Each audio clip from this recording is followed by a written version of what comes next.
Impact of Influence. Covering true crime throughout the Southeast.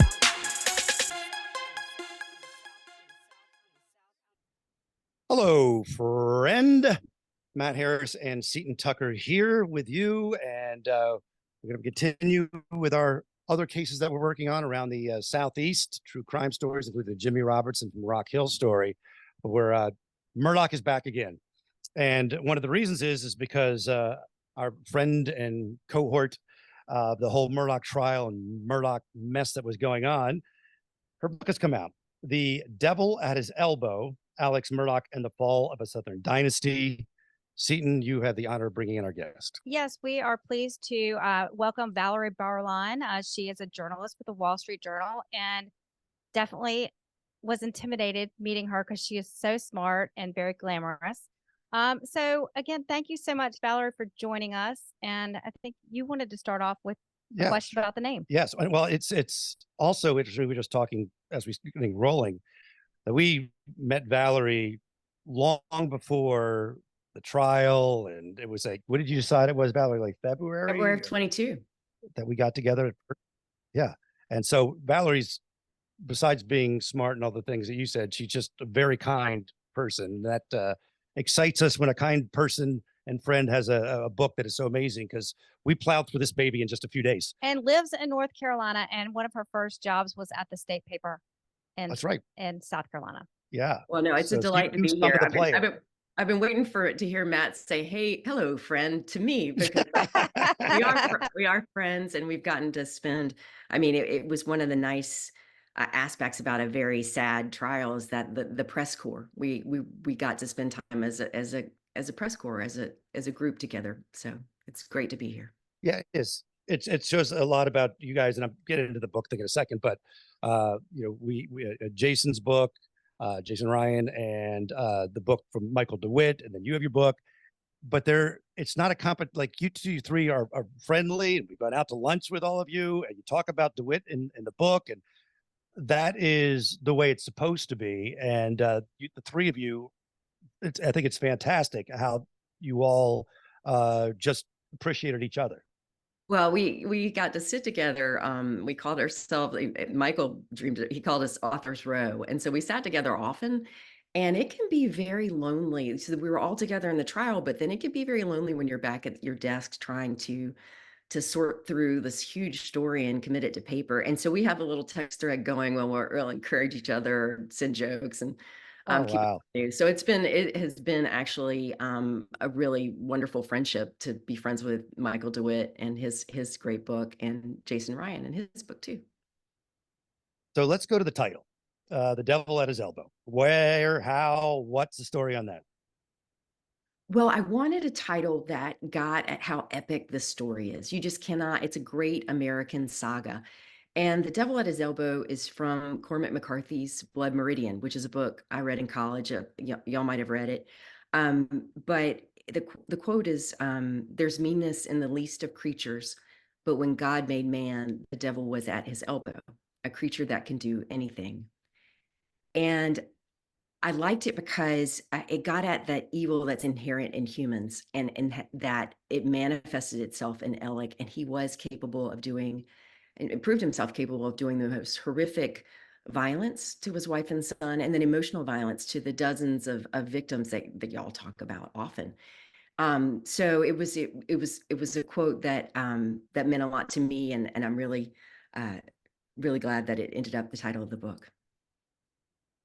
Yeah, it's a perfect quote that really sums up a lot of things. So the book is great. She's a great writer, great journalist. So it was not just writing this book, but a lot of fact checking and sources. And I'm sure it was whatever, how many years, I lose track, but 2+ years of kind of constantly, I'm sure, researching, I'm sure, right? Yeah. No, I woke up at 4 this morning just out of like muscle memory because I've been working the book for 3 years. I made my first trip to Hampton in July of 2021 and started work on the book in September of 2021. So it has been a really long journey, but it's been the story is still unfolding. And so it was Yeah. fascinating to be living it and then trying to chronicle it at the same time, and not always easy. You could ask my husband. He'll he'll back me up. It certainly was I not think always all of easy. our spouses can Yeah. agree. Yeah. Now, what surprised me is I thought I knew almost everything Murdoch. There are some nuggets in this book that, everyone should check out, because if you're following the story, there's some new stuff that I learned myself by reading it. But I want to get to talking about the Murdoch men. Alec wasn't the first guy to show kind of a lack of moral compass. Let's talk about some of their indiscretions. You know, Alec was not the first of his line to show a kind of a lack of of moral compass, I guess is the right word there. But no, he was from a long tradition. And one of the things that I was able to do early on was take a look at dynasties. What's interesting is like dynasties always fall apart. Family dynasties, whether you're talking about royalty or in China, it can be famine or war. It commonly is from the inside, the fourth and fifth generation. Just it falls in on itself because of moral deterioration. Things, if you're never held accountable to anything, if everything's always handed to you, that can be a blessing, but really a curse.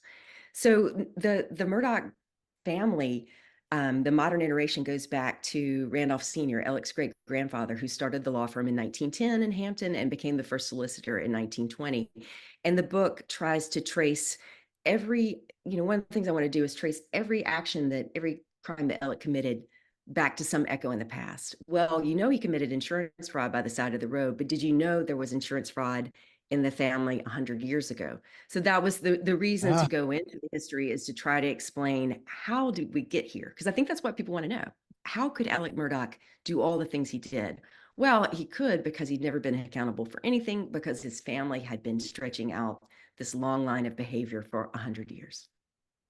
I have made this with no fact on it, but it would seem to me that we all know these stories. I would imagine the Murdochs sitting around sharing these tales of corruption and thievery and whatnot, almost as a badge of history honor.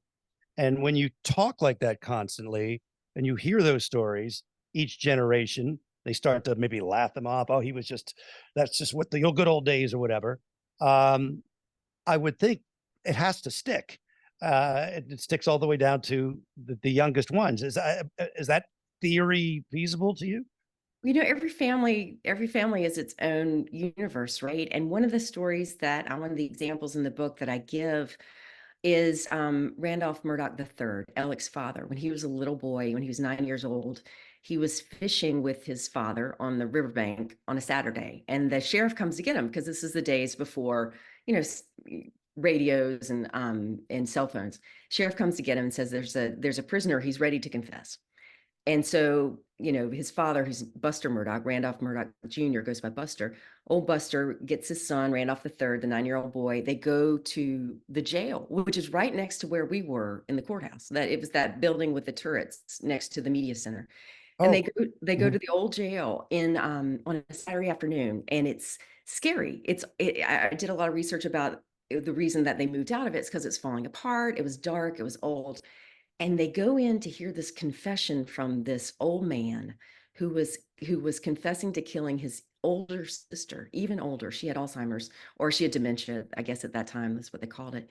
She had wet her bed too many times. She was bedridden, and he was trying to starve her, and she didn't die. So then he put some strychnine, some rat poison on the knife. He said it was as much as you could put on the end of a knife, and put it in her coffee and made her drink it. She still didn't die. So he took her out back. He's telling this long story. He took her out back to the hog pen and dug it up and buried her underneath with a blanket and some feed bags. He bent her in half. And he said she was still breathing. And the little boy sitting there hearing this in this horrible place, he wants to run and he can't. He's hearing this incredible confession, and they go home, and he says to his father, I don't want to be involved with this. I don't want to be a witness. And he's like, I'm going to call you as a witness. If I have to, as a hostile witness, if you have to sit there and hold your subpoena in your hand. And it's just y'all have children, and I have kids.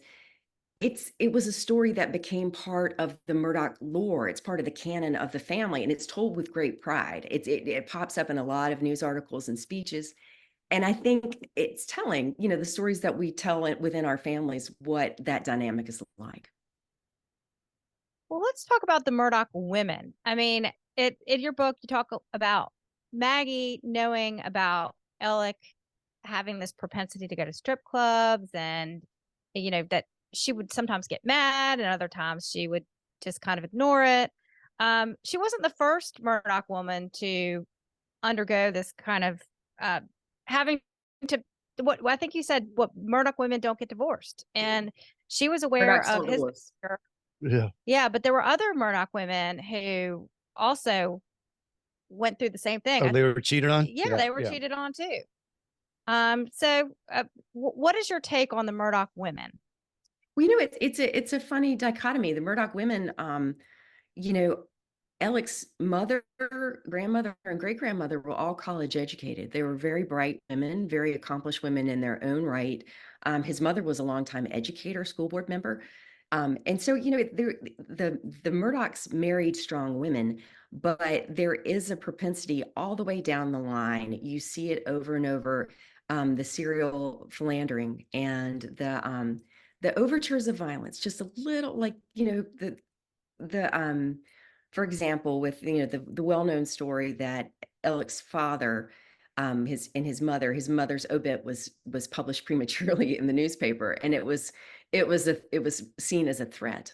Maggie told Paul's girlfriend, well, it was meant to get her back in line because she's making noise about divorce, and Murdochs don't divorce. But I went back even to the great grandfather in the 1930s. His second wife, his first wife died in childbirth. His second wife was hospitalized for a long time in a sanitarium in Walterboro, right down the street from near where the sled office was, where Alec had the third interview. Yeah. She was hospitalized for months and months and months and months. And he goes on you can see the cruise manifests. He goes on a cruise to Cuba with this woman, and he lists his status as single, and she lists her status as divorced.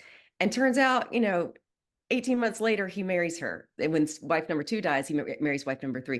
So just a few days after, right? Yeah. Like a few days after she died. He's married before her obituary appears. So it's there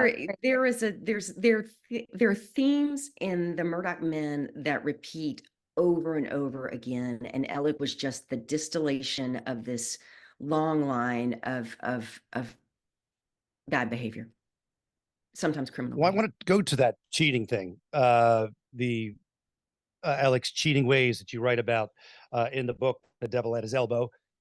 There wasn't a lot, well, there was rarely maybe a mention in the trial, but it wasn't a big point that the defense went to as maybe some sort of they had an in-camera motive hearing about some things that Marianne Proctor, her sister, had seen about Alec communicating with someone on Facebook, but it really wasn't brought up in the trial about their marriage was portrayed as very strong, right, for the most part. So how did you dig into these cheating stories, or with multiple people saying this is what was going on? How did you uncover this? And was it from beginning to end in his marriage? What I can say is that the luxury of time, I did spend 3 years on this book, and I talked to many people who've never talked to anyone before, close to the family, close to Maggie. And I also, I work for the Wall Street Journal. I've been there 19 years, and we're so wedded to facts. Facts are the floor we stand on. And I hired an independent fact checker who came in and checked every fact for me. Every interview, she went back and lined up the quotes for me to make sure that I was correct. So I tried to be judicious in how I described Alex cheating, which really was consistent over the course of his marriage from what my reporting shows, and very painful to Maggie. So there are a number of incidents that I write about in the book, not in super great detail, but in a little bit of detail, just to give you a sense for, every marriage is also its own world, right? And every marriage is different. but it was a source of pain to her over a number of years, no doubt. Okay, let's get to accidents. You know, Yeah. everyone knows about the boating accident where Mallory Beach was killed, but there were a couple of other accidents that occurred um, before this. With I various think, yeah, Murdochs. with various Murdochs. Tell us a little bit about those. Well, we're also familiar with the 2019 boat wreck that killed Mallory Beach. I think the Netflix in particular did an amazing job in recreating that and helping us understand the dynamic of that. I write it quite a bit about it in my book because it really is the turning point where Alex's world starts to the center can't hold anymore. But what I was shocked to find is that there was a boat wreck in 1998 from the same island with a boat owned by the Murdochs that caused a traumatic brain injury, drunken boat wreck in the middle of the night after a party at that island, 20 years before. And the young man still has repercussions. He's obviously an adult now, but he had a traumatic brain injury and his life's never been the same. The guys on the boat admitted to dumping all the beer overboard. They changed their stories. One of Alex's brothers, John Marvin, was there trying to help them line up their stories. They said, and just like in the boat wreck, they blamed it on conditions, and then they cited the guy for having too few life preservers. But what's really crazy Well, I about think the that, quote you used. yeah, Oh, go ahead. no, go. I think the quote you used was shutting down scandals. It was kind of this history of shutting down scandals, Yeah, even yeah. prior to this boating accident. Well, in 98, I mean, in 98, we had some electronic records, but nothing like we had now. And it was much easier in 98 or 88 or 78 or going all the way back to say, no, that never happened. Or, oh, trust me, I was there. That they were fine. They weren't drinking. I didn't need to give them a field sobriety test. But what's really astounding about that boat wreck, y'all, is that boat was owned by the solicitor's office. It was owned by the 14th Wow. Circuit solicitor. It had been seized in a drug raid. Well, they had seized a boat in a drug raid 10 years before, and then kept that boat at the island. And then when it started to fail, old Buster, Alex's grandfather, sold it, got a better boat, charged the delta to the solicitor's office, and kept it at his house. I mean, Oh my goodness.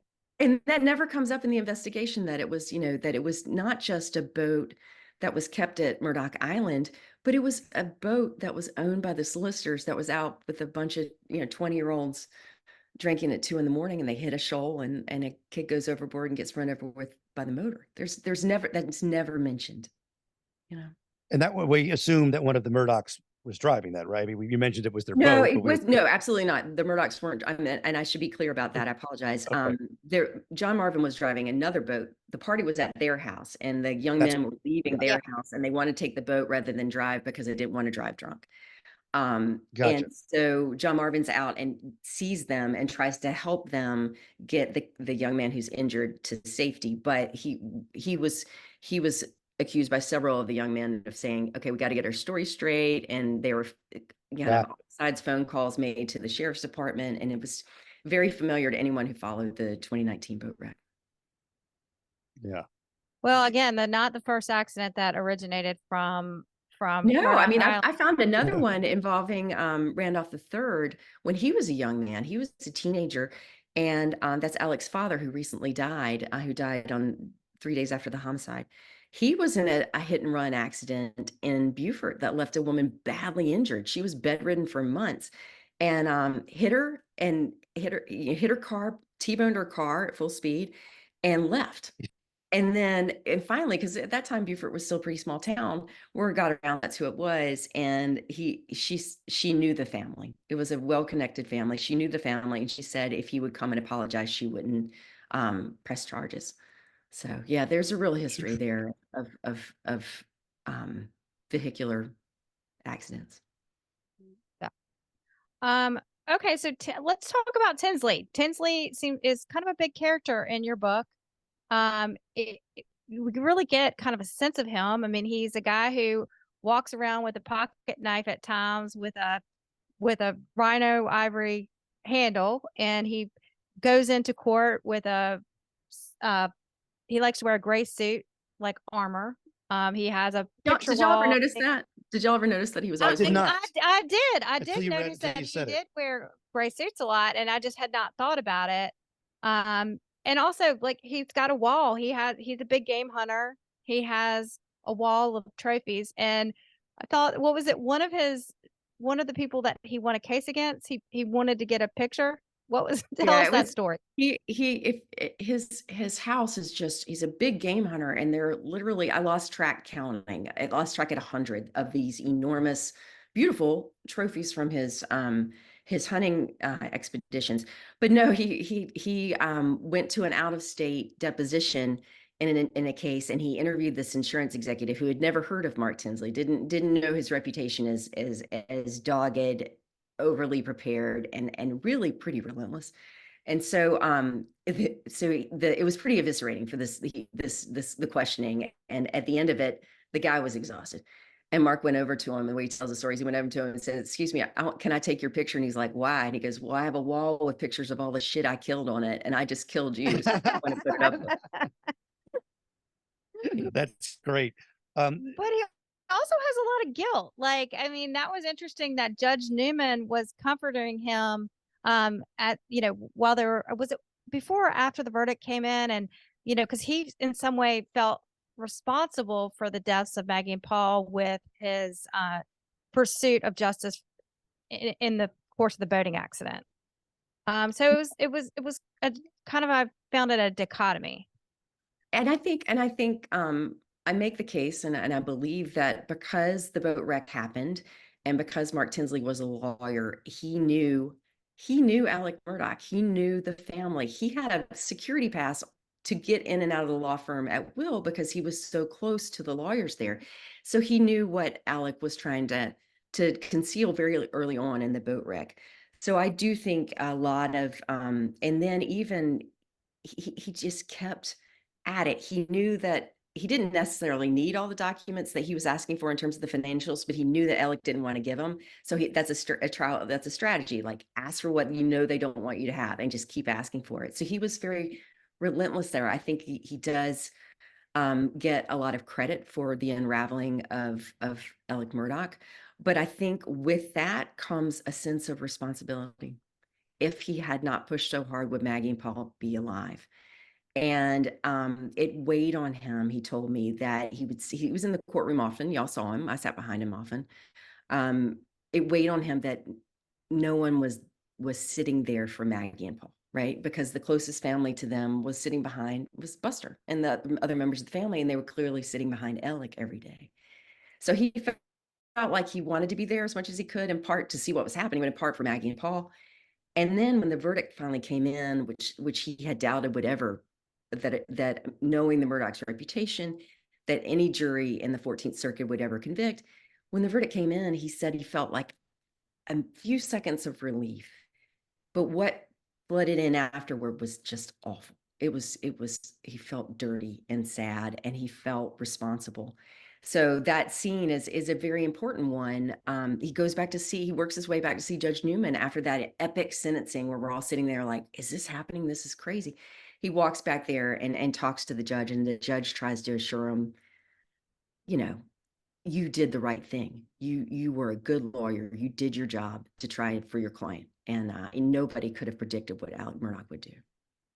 Well, there was bad blood between Alex Murdaugh and Mark Tinsley before even the boating accident. But I think when you go way back, right? Mark had told me a couple stories about, hanging with Alec at the Hilton Head place where the trial lawyer, they all get together. So everybody, as we started finding out, Valerie, everybody is connected. No, there's a great story. I mean, I hope, Seton, I loved what you said, and I hope that others feel this way. That you'll, even though you know everything about the case, I hope you'll find something every couple of pages that you didn't know. But there's a lot. There's this crazy story where they're coming back from a judges conference in Beaufort. So Tinsley was good friends with Alec and the other lawyers in the firm. So Alec gets his big Suburban, and he picks up Tinsley and a couple of the other lawyers, and they go down to Beaufort for this boondoggle dinner where they pay for the judges to eat this really fancy meal, and the get for it, the what you get out of it is you get to drink with them at a reception beforehand. So they're drinking brown liquor on the drive on the way down. They're drinking there. They drink afterwards, and then they get back in the Suburban to go back to Hampton. And Alec, I mean, dude's from there. He's lived there his entire life. They're so drunk. Tinsley said he curled up in a ball in the back seat and passed out. And when he woke up, they were on the side of the road, and Alec was on the phone. And he was trying to figure out what was going on. And Alec was calling the highway patrol. He's like, I'm lost. I need somebody to help me get home. They sent 2 troopers to lead Alex Murdaugh home in Hampton County. That is, I mean, that tells you a lot about the nature of those relationships. That tells you a lot about the close relationship with law enforcement. And do you think anybody's ever going to, you know, charge Alex Murdaugh with drug driving in Hampton County? No. No. The number of times, and they probably wouldn't have charged him if they found him with a pocket full of opioids. They probably would have been like, you know, you got a bad back. Whatever. You don't know, because the opioid thing is interesting, and again, some things you learn about how in your book. Again, the devil at his elbow. There was the Gloria Satterfield had found drugs at one point. There was multiple times, and when the story first started. Blanca, yes, I'm sorry. Blanca that found it. Like Blanca, I think was really interesting person in your book, because there was kind of this aha moment that she had where she was obviously very, very close to Maggie. I think when I heard her testimony at the hearing, I was like, she seemed almost like she might be her best friend. And then she had this aha moment where she changed her opinion about Alex's guilt. No, I think you could make an argument that they were the closest friends each other had. I mean, you know, Blanca, it gives me chills to think about it. Blanca sang at Maggie's funeral. You know, what friend would you make a pact with and say, if I die, you sing Amazing Grace at my funeral, and if you die, I'll sing Amazing Grace at your funeral. That's how close they were. Yeah. But no, Blanca wanted, I spent a lot of time with Blanca, and she lived that family. And y'all saw it. I think, you know, the day I remember watching her testify, when she's talking about Alex's clothes, her hands are moving because she knows what drawer everything is in. She's like, well, that shirt should have come out of that drawer, but maybe it was rolled up over here in the closet. I'm moving my arms around like your podcast listeners. Yeah. but she was gesturing like she was pulling drawers. She knows everything. She was in their home every day. She knows that family in and out, and she could not accept that Alec had killed Maggie and Paul. She calls him my Paul. But you're right. There was this crazy aha moment during the trial where she said, oh no. And she caught something I didn't catch. I mean, were y'all surprised? We could tell that story, but were y'all surprised? Yeah. Yeah. Was it the Capri Sun or the towel? Because those were the two. The towel. Yeah. The towel. So she was, you know, we all watched Dan O'Green's body cam, right? The first officer on the scene. And so he rolls up and he's looking around, and he turns to the open Suburban at one point. The doors open, the hazard lights are on. And for a fleeting second, maybe like 1.72 seconds or something like that, you see the interior of his vehicle, and it's a mess. I mean, there was spit cups in there. There was sunflower seed bag. There's all sorts of stuff. But there is a wadded up beach towel right kind of between the console and the driver's seat. And Blanca was watching that. She was at home at that time, and she was watching with her husband. She's like, pause it, stop it, rewind. And she watched it over and over again. And she said she just had to sit down. She said, I knew when I saw that towel. And I was like, why? And she said in all the years, she's the one that cleans Alex's truck every week, gets all the yucky stuff out and cleans it out. Never ever once was there a beach towel in the truck, for one thing. But the other thing, she had washed that towel and folded it. It was a beach towel that Maggie was supposed to take back to Edisto. And it was on top of the shelf over the washer dryer. She had put it there. So she said he must have gone in the laundry room, grabbed that towel to dry off after spraying himself off, grabbed a shirt off the drying rack, because she ironed his t-shirts. They would hang on the drying rack, and then she would iron them. And she said, that's when I knew. That's when I couldn't deny to myself anymore that he had killed them, because of the towel. Wow. Even when we started thinking that he did it, it still is hard. Maybe it's easier after you've gone through it as much as you have on this. hard to imagine him shooting his son like that, because by all accounts they're super tight, right? Whatever, they're Very super close. tight family. He lets them do basically whatever he wants. But then to imagine the gruesome way and the close-up nature of the death, does it still give you like some question at all because of that part of it? Well, I mean, and y'all know this, but I had the privilege of being the print reporter to accompany the jury out to Moselle. So I got to go out there the day that the jury did, and we didn't have any real, we weren't told what we could and couldn't do. So I went straight to the feed room, right? I went and stood where Paul stood.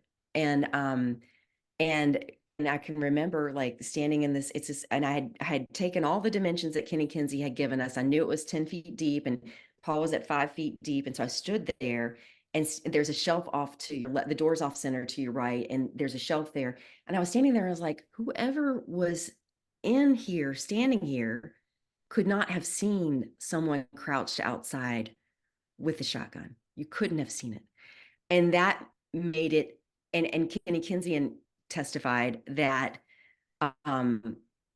that first shot, it was 1 in a million, 1 in 1,000, I think he said, that it didn't kill him. So I think there's no doubt in my mind after standing there that Paul would not have seen who shot that first shot, but because of the way it hit him and how he fell, he would have seen how the second shot, who fired the second shot. So no, it's very hard to imagine. I think that's the key question that everyone always asks me: how could a father kill his son? How could you do it? Unimaginable. I think it's unimaginable, but I think there was a remove, at least with that first shot. It was somewhat of a remove with the first shot. The second, absolutely not. Yeah. That is a great point. The thing that sold me in your book was you, in my opinion, did the best job bringing the Hakeem Pinckney story to life. He was the young man who became a quadriplegic in an accident. He was deaf. Already deaf. And just how, cold it was. First of all, he backdated this paperwork so that he could get more money. And then because Hakeem had died. Yeah, because he had died. And then he proceeded to steal all this money from a family who had just lost their son in such a traumatic way. And his mom, it really is, it is horrifying. And one of the things that was very important to me is, there were so many victims, dozens of victims of Alex financial crimes, and we know about them, but I really wanted to try and show the toll what he took on them. It's not just the money. There was like a cost to their life. There was a cost to it. And Pamela Pinckney, I spent quite a bit of time with his mother, Hakeem's mother, and she was very, very, very badly injured herself. She's had 17 surgeries. She was in a wheelchair for a long time. She would have to travel 90 minutes each way to see her son, and she would stop at Walmart to get him beefaroni, his favorite, because they didn't like the food they were giving him. She would feed it to him. It was just, and she was waiting. She was desperate to get him home, and she was waiting for Alec to come through with that money, not knowing, there's no way she could have known. She trusted him with everything, that he was going to rob her blind. And I mean, that really just brought who he was to life, like that you could do that. And then when he was asked the paperwork about, is important, because it is a sad fact of personal injury law that a life of a young man, Hakeem was a teenager when he was injured. If you're otherwise a healthy young man, you're going to live a long time as in a facility, and it's very costly. So his life was worth more when he was alive than after he died, which is a horrible fact. But Alec wanted to profit off of that. So that's why he backdated the paperwork on the settlement, so the insurers wouldn't know that he had already died and pay the full amount. I will say to people that they may think they have heard the stories of the Plyler sisters or the other victims, but no one that I've seen has covered it in the storytelling and journalistic way that Valerie does in this book. Because there was, we followed this thing, we've been on this thing, and it didn't. You put really a story, an emotion to some of these victims that I'm not sure has been written. No, you really bring them to life. I mean, just was it Elena Plyler when asked about who who on the stand who she who she lost, and he says, well, her mother, but just kind of forgot about her brother who also died in this horrible Well, accident. she was watching at home and she's like, my brother, you asshole, my brother, Yeah, I know. her brother, she was in the back. It's horrible. She was in the back seat of the Explorer, and they hit a tree, and his seat collapsed into her lap, and he died instantly. She's sitting there with her dead 14-year-old brother in her lap. Her mother died a few moments later. She watches her mother die. Her sister's wriggling on the other. They were taking a TV back, and there was a TV kind of wedged between her and her sister in the back seat, taking it back to their estranged father. Her mom had left like 11 days before, I think. And, it's the worst moment of her life. She relives it in her dreams. And for him to say, well, who, and Creighton Waters says, well, who did the Plylers lose? Well, their mother died.